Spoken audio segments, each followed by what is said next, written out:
দীঘা জগন্নাথ মন্দির প্রাণ প্রতিষ্ঠার পূর্বে জগন্নাথ দর্শনে পুরী জগন্নাথ মন্দিরের মুখ্য দ্বৈতপতি বিধায়ক সহ বিভিন্ন আধিকারিক। 30 এপ্রিল জগন্নাথ মন্দিরের প্রাণ প্রতিষ্ঠা। দীঘা জগন্নাথ মন্দির প্রতিষ্ঠার পূর্বে পরিদর্শনে এলেন পুরী জগন্নাথ মন্দিরের মুখ্য দ্বৈতপতি শ্রী রাজেশ দ্বৈতপতি মহারাজ। উপস্থিত ছিলেন রামনগরের বিধানসভার বিধায়ক প্রাক্তন মন্ত্রী অখিল গিরি। সঙ্গে উপস্থিত ছিলেন পূর্ব মেদিনীপুর জেলার ডিএম পূর্ণেন্দু মাঝি সহ প্রশাসনিক দপ্তরের দায়িত্বপ্রাপ্ত আধিকারিকগণ। দীঘা জগন্নাথ মন্দিরের প্রতিষ্ঠার পূর্বে সমস্ত রকম কাজের পরিস্থিতি পরিদর্শন করলেন এবং পুরাতন ওল্ড দীঘা জগন্নাথ মন্দিরের পাশে মাসির ঘর তৈরি হচ্ছে সেই ঘরটি আর কাজের পরিস্থিতি দেখলেন এবং 7 দিন ধরে মাসির বাড়িতে থাকবেন, সেই সাথে রথ থাকার জায়গার কাজের পরিস্থিতি খতিয়ে দেখেন। সংবাদ মাধ্যমের মুখোমুখি হয়ে জেলা শাসক পূর্ণেন্দু মাঝি বলেন, আমরা সমস্ত প্রকার কাজের পরিস্থিতি খতিয়ে দেখলাম এবং রথ রাখার জায়গাও দেখলাম।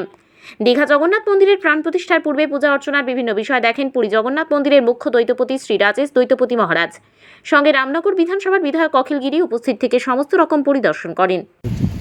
আমরা এখানে যে মাসির বাড়ি হচ্ছে 7 দিন তো এখানে প্রবেশে থাকবে, যেখানে রথগুলো থাকবে সেই জায়গাটাকে আমরা টেন্ডার করে এটাকে ডেভেলপ করে দিচ্ছি। এখানে 7 দিন রথ থাকবে আর এই যে পার্কটা, এই পার্কটাও আমরা ডেভেলপ করছি।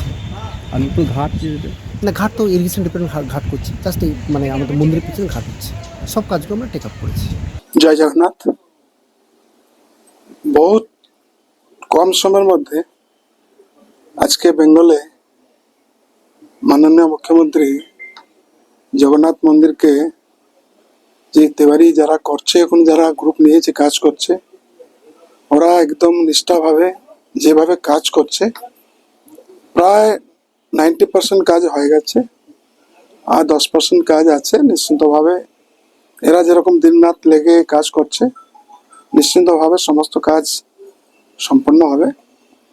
সম্পন্ন হওয়ার পরে আমাদের যে বিধিবিধান আছে জগন্নাথ মন্দিরের বিধিবিধান, ওই বিধিবিধানের সমস্ত পুজো অর্চনা ভোগ সেভাবে করা যাবে। দীঘা থেকে শেখ আতাউর রহমানের রিপোর্ট, ডিএন আপডেট।